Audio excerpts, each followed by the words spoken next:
Broadcast Future.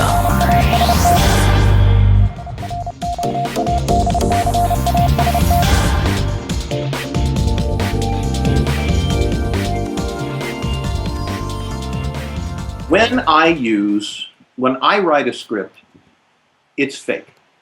Because it's fake. We don't talk the way we write. I know you think you do, but you don't. You know, imagine that you and I were having the following conversation for a moment.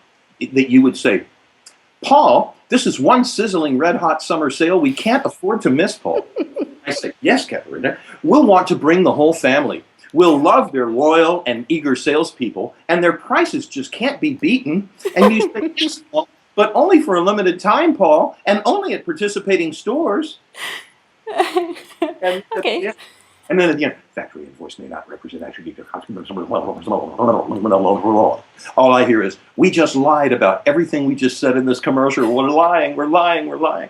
I've got an idea. How about not lying? And then you don't need the disclaimer. You know what I'm saying? But anyway, here's what I do.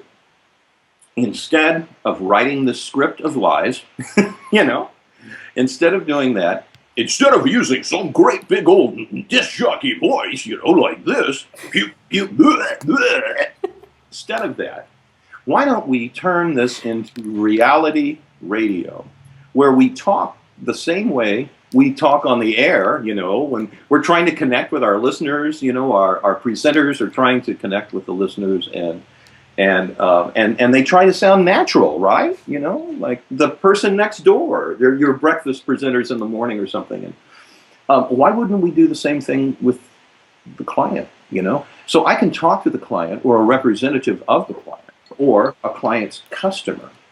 Let's go back to the grocery store for a moment. I can take a microphone and talk to people who love their grocery store. This is my HEB. We have these grocery stores called HEB here. Okay. And people love that store. I love this store. Let the people talk about what they love about the store. I like that they don't have that stupid loyalty card, where every time you come in, you have to give them the card and they know about every steak, every vegetable, every tampon you have bought for the last 15 years, Ugh, get it off me. So I just say, let the people do the talking, or the expert himself, that maybe the manager, he or she at the grocery store. What most people don't know is that everything we have an alternative here. You can buy gluten-free almost everything. If you have people with a gluten problem, if you're trying to lose some weight, we have special dietary recommendations in our bakery, things you can still eat and feel full, but don't make you fat, or whatever it is they're talking about. When we say we try to buy local, I mean we really do. Whenever possible, we try to only buy vegetables that are grown right here in Germany, to keep the money here in Germany, and to keep Germans in a job. That's what we try to do. Right there, that would turn me around. That one statement right there. I'll give you an example. I was talking to a woman who owns a garden store. She sells pots and plants, and she sells all kinds of fertilizer and soil and all this stuff. Well, these big stores here, these national stores, are stealing her business because now they're also selling plants and pots and fertilizer. Yes, and we have the same constellation in Germany. It's a problem, and this woman's family business is 100 years old, and now she's in real trouble. And her name is Dolores, and she lives in southwestern Michigan, in Kalamazoo, Michigan. And I was talking to her on behalf of a radio station, and I said, tell me, why should I shop at your store? Why should I shop here? What's in it for me? And immediately her eyes roll back in her head, because she has the same lifetime of experience we have listening to the radio and watching television. So she thinks when it's time to talk advertising, her eyes roll up and turn white, and out come the cliches, right?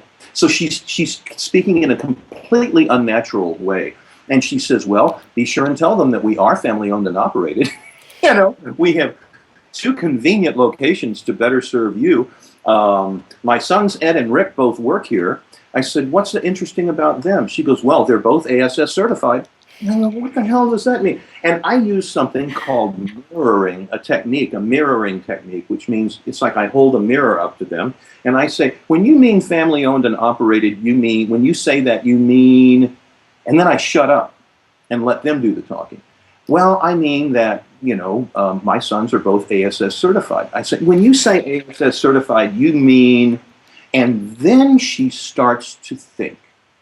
And she says, our soil here in southwestern Michigan has a lot of acid in it, and a lot of things don't grow here in southwestern Michigan, and we don't sell plants that don't grow in southwestern Michigan. Those other stores, who knows what they're selling? I don't know. Where's that commercial? Where is that commercial? And it's just coming right out of her. Now I say, okay, what else can we find? What other golden nuggets are inside her head? And she said, well, our economy in Michigan is terrible. Detroit just went bankrupt. Yeah.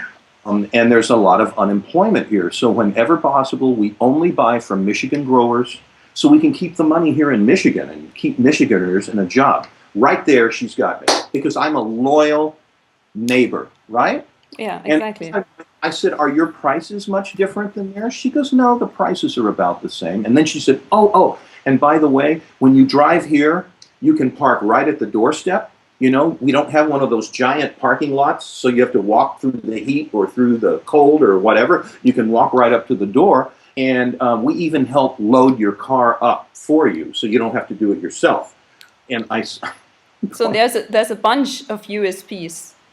Of course there are, or what I call IDs, identifiable differences. Okay. But she never talks about those in her commercials. She never does. Instead, it's always, and this week, 20 to 30% off. So she thinks she can beat Walmart playing Walmart's game, but she can't do that, But she can do it this way.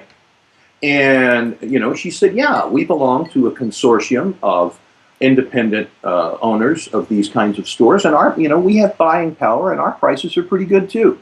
Great. All right. And she just told me, I said, why aren't you telling the people this? And she said, I don't want to offend my competitors.